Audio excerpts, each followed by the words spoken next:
অর্থ সংকটে ঝুঁকিপূর্ণ ভবনে পাঠদান, টিকে থাকার লড়াইয়ে বৈগ্রাম ফুরকানিয়া মাদ্রাসা।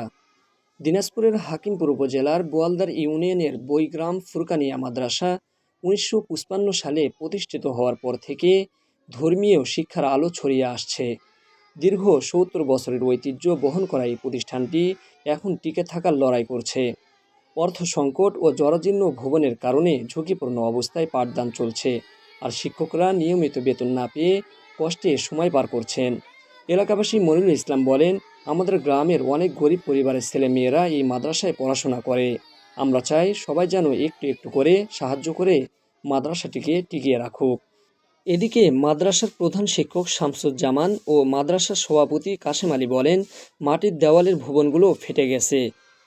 এমন ঝুঁকিপূর্ণ অবস্থায় নিয়মিত চলছে পাঠদান। নতুন ভবন নির্মাণের জন্য জরুরি ভিত্তিতে অর্থ প্রয়োজন।